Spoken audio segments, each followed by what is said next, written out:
Huh. It's my 1 year anniversary. Well, this calls for a celebration. I gotta think of something special for the 1 year anniversary. Oh, does that mean you're going to do something that people actually know? Well, no, we were gonna do misery literature. You guys want to come join? Count me out. Me too.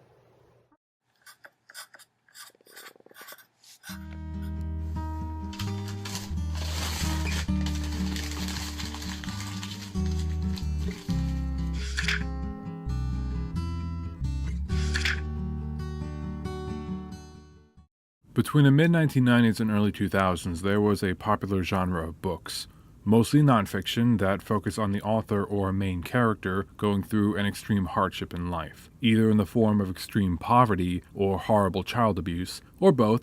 Both is not good. Neither is good.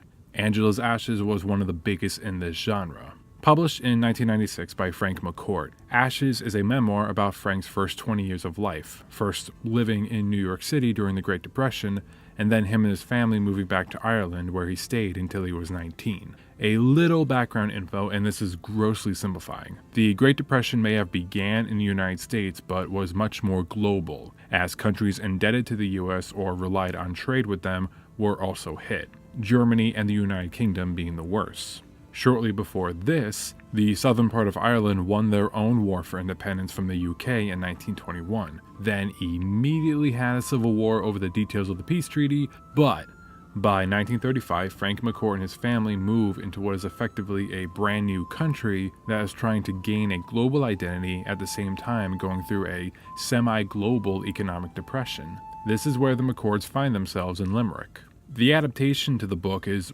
almost perfect. All the major scenes that happen in McCourt's life are recreated, from the beginning in New York, to the trip to Ireland, to Frank's dad drinking away all his wages, starving his family. Frank working with his neighbor, going to the movies, and Frank finding his little brother dead next to him in bed. This was not a happy childhood. It was, of course, a miserable childhood. The happy childhood is hardly worth your while. There are some major differences, as all adaptations are. Because of the restraints of time, we're not given all the interactions that took place in the book. We don't see kindly shopkeepers giving the McCourt family food. We get plenty of shots of Ireland. We don't get a lot of explanations of the new Free States culture, including a disdain for Protestantism by the mostly Catholic population. Because of that disdain, I now learned a new insult involving soup. One other aspect of the adaptation is that even though the movie recreated the scenes that occur in the memoir, even lifting dialogue straight from the book, there is a difference in tone. McCourt's book, despite it being a major name in misery literature, is kind of funny. Not in a ha ha ha, look at that drunk man fall down type of funny. No, it's just that Angela's Ashes is written by a 66-year-old reminiscing about the first 20 years of his life. In that time, Frank has talked about his life and molded it into not only an engaging tone, but able to lift up the misery by taking a sarcastic outlook on that part of his life, like a comedian making a joke. It helped that Frank and his brother Malachi had a comedy act in the 1980s about their childhood. If your mother had married a decent Limerick man, you wouldn't have that standing up north of Ireland Presbyterian here. Grandma, stop spitting on my head. If you have something to say, shut up. Scenes that had me chuckling in the book had the tone dropped for the movie. One example being a 5-year-old Frank ended up making a priest laugh during his confession. Now, I wasn't the best Catholic growing up, but I'm pretty sure making the priest laugh at confession is the equivalent of making a cop laugh during a traffic stop. You're free to go. It's just a shame that priest is now just annoyed in the movie instead of laughing. Likewise, lines that were part of a dry-witted banter were given a more somber narration in the movie. They hit you if you can't say the Hail Mary in Irish, or if you can't ask for the lavatory pass in Irish. They hit you if you laugh, if you're late, if you talk. Mr. Benson hates America, and you have to remember to hate America, or it'll hit ya. And Mr. O'Dia hates England, and you have to remember to hate England, or it'll hit ya. Have you ever said anything good about Oliver Cromwell? They'll all hit ya. Malachi McCourt Sr., Frank's father, instead of being portrayed as a stereotypical drunkard with a few redeeming qualities, he's portrayed in a movie as a bit of a sympathetic character, despite the fact they kept the scene where he drinks beer off of his son's coffin. Who does that? Oh, he's wiping it down. It's not helping, Malachi. Malachi's alcoholism was a constant in the book and a major reason for the position the family was in, with it existing at all times in Frank's life, versus in the movie it was being hinted that his drinking and behavior started after the death of Frank's sister Margaret. We're also not given a constant reminder that nearly every night this man would wake the boys up to make them pledge their lives for Ireland, and wake up the neighborhood with his drunken singing. Robert Carlyle did almost too good of a job, portraying this sad, lonely character that is almost redeemable. Fixing the boy's shoes with an old bike tire and never eating, even when there is food on the table, this gives the idea that Malachi at times would put his family first before himself. I think I know why though. Malachi was always drinking Guinness, and this thing is like 120 calories and protein? What kind of beer has protein in it? Oh, it's like drinking a food. In reality, though, nothing could really redeem this man's behavior, especially further on in both memoir and film. And to top it off, October of last year, it officially came out that when Malachi kept claiming he fought for the IRA to win Irish's independence, it was a lie. This is the Ireland men died for, is it? Come on, Frankie. Free my arse. We're not handing out money to support the Guinness family. Angela McCourt, Frank's mother, and the title the book comes from, is played down versus her book counterpart. The book gives us a woman who tries to make the best of the situation, but not much work is available for women during the Depression, and the constant loss of her children doesn't leave much hope. Despite this, we are given a woman who doesn't back up when someone looks down on her family. There are scenes when she does have to listen to verbal abuses against her and her family to receive charity. She knew when to throw her punches, and she throws them in the form of quick-witted responses. It's just a shame we only get one real scene with that in the movie. Great God in heaven. Where's the other room? What room? I rented you 2 rooms up here and one is gone. I distinctly remember a wall because I distinctly remember a room. Where's that room gone? I don't remember a wall. And if I don't remember a wall, I can't remember a room. I want to know where that wall is and what she did with that room. Do any of you remember a wall? Is that the wall we burned in the fire? And we'll left out other good examples.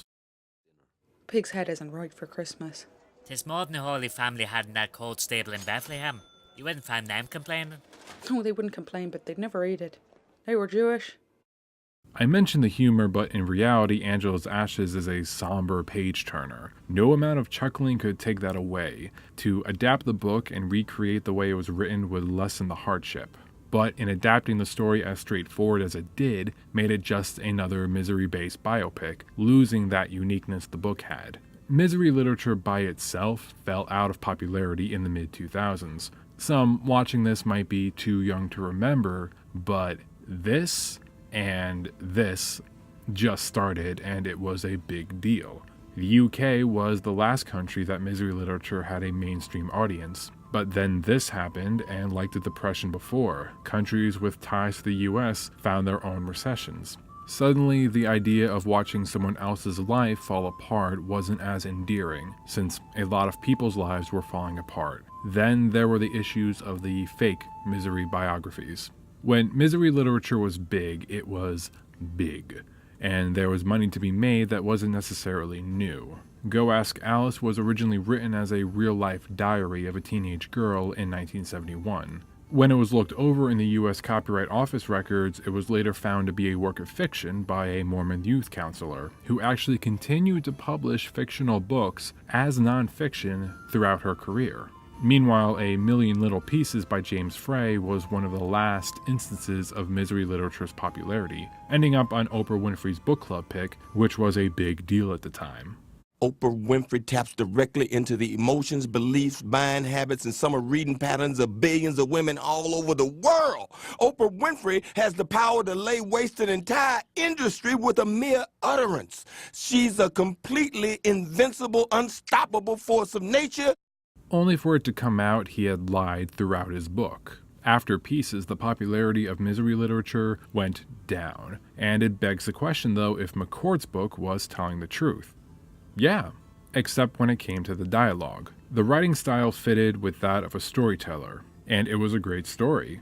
But no 5-year-old would be able to remember exact lines people said, especially in the context that was told to us in the book. Other details, like how the family scrapped for food and coal for the fire, and the treatment from the church, that's another story. When the book came out, the people who lived in Limerick were furious. One radio DJ too young to live during McCord's time wrote not one, but 2 books that should just be titled, "Fuck you, Frank!"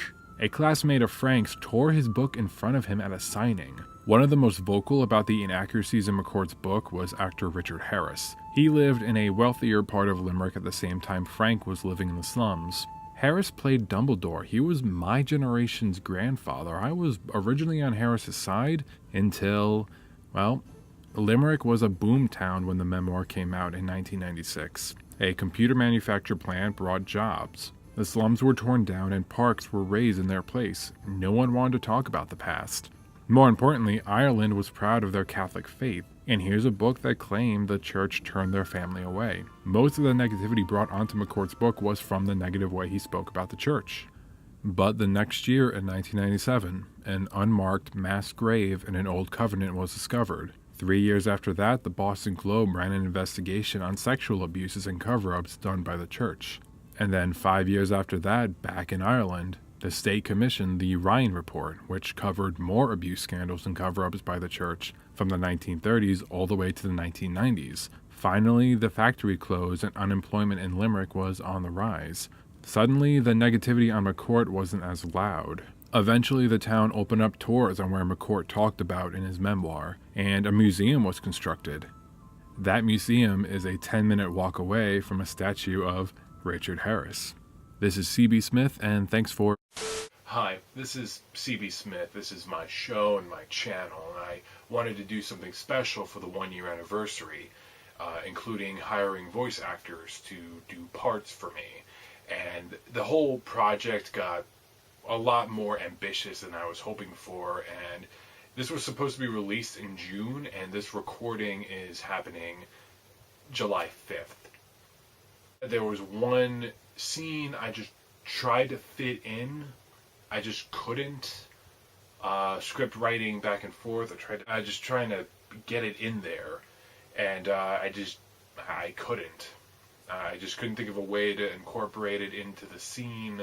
So right after this little unscripted scene, I'm going to be playing that scene for you as a thank you for the people who are doing it. And then, of course, they're going to be credited afterwards. Great God in heaven, where's the other room? I distinctly remember a wall because I distinctly remember a room. I don't remember a wall. And if I don't remember a wall, how can I remember a room? Where is that wall? Where is that room? Is that the wall we burned in the fire?